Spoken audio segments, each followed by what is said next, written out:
এই যে final look এটা। এই যে আমি চাই যে একটু চেঞ্জ আনতে, মানে একটু চেঞ্জ করে আমি নিজের মতো করে করব। একটু হালকা ব্রাউন করে মানে ভেজে নিয়েছিলাম।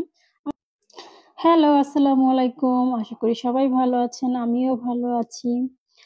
আসলে রান্না হলো এক একজন এক এক রকম করে করে। তো আজকে আমি চিংড়ি মাছের মালাইকারি করেছিলাম। আমি আমার মতো করে করেছিলাম। আমি প্রত্যেকটা রান্নাতেই মানে আমি ওরকম ভালো রান্না পারি না। আমি ইউটিউব দেখে দেখে একটু রান্না করি।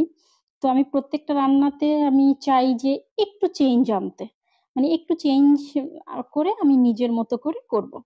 তো আমি চিংড়ি মাছ নিয়ে আসছিলাম, তো কাটাকাটি করার পরে করার পরে আমি ভাবলাম যে আজকে চিংড়ি মাছের মালাইকারি করব।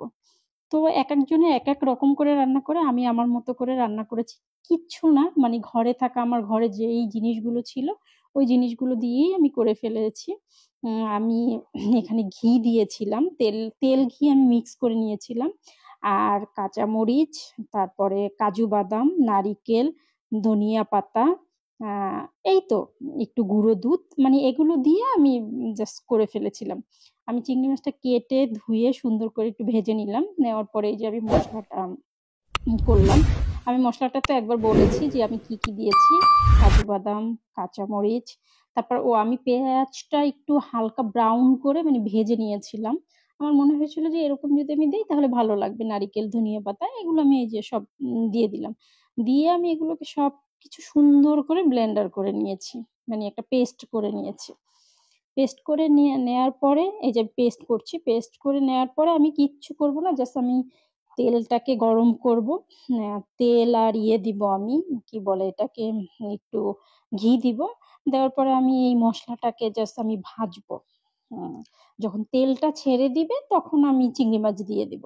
এই তো, মানে আমি আমার মতো করে বললাম না যে আমি আমার মতো করে। আর আপনারা যে পেস্টটা করেছি ওই পেস্টটা যদি একটু বেশি করেন তাহলে ওই পেস্টটা দিয়েও ভাত খাওয়া যায়, মানে ইয়েটা দিয়ে, ঝোলটা দিয়ে ভাত খাওয়া যায়।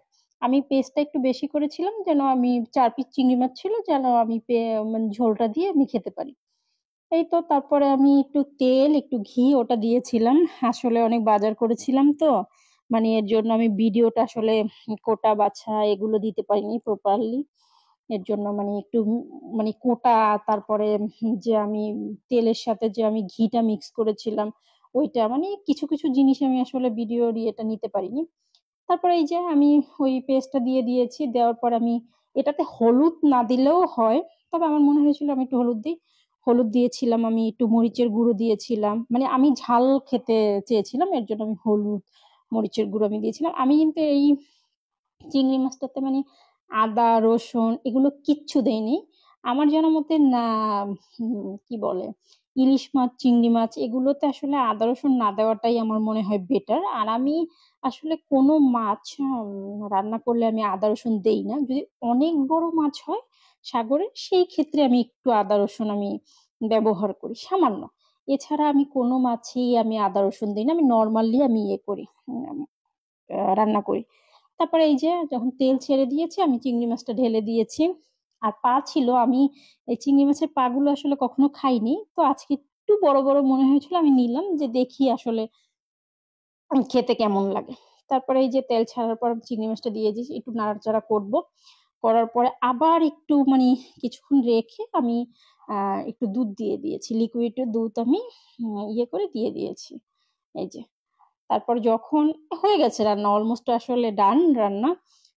আর একটু মানে আহ, বাকি আছে। গরম পানি দিয়েছি, এখন যখন একদম ঘন হয়ে যাবে, এই যে ঘন হয়ে গিয়েছে, আমি উঠায় নিব। একটু ধনিয়া পাতা উপরে দিয়ে দিলাম, একটু ঘি দিয়েছি। আপনারা সবাই এটা ঘরে ট্রাই করবেন, লিভ মি, এর এত টেস্ট, এত মজা হয়েছিল। আমি অনেকগুলো ভাত খেয়েছি, অনেক মজা হয়েছিল এটা। এই তো আমার রান্না হয়ে গেছে, এখন আমি ভাত খাবো। এই তো ভাত নিব এখন আমি, রান্না কমপ্লিট, দেখতে পাচ্ছেন আপনারা। এই যে লাস্ট মুহূর্তে আমি একটু একটু ঘি দিয়ে দিয়েছি। আমার ঠান্ডা লেগেছে তো এর জন্য আমি আসলে কথা বলতে পারছি না ওইভাবে। এই যে ফাইনাল লুক এটা। এই যে আসলে আমার ঘরে শসা, তারপর কি বলে একটু টমেটো ছিল, ওটা দিয়ে আমি করছি। সবাই ভালো থাকবেন, আল্লাহ হাফেজ।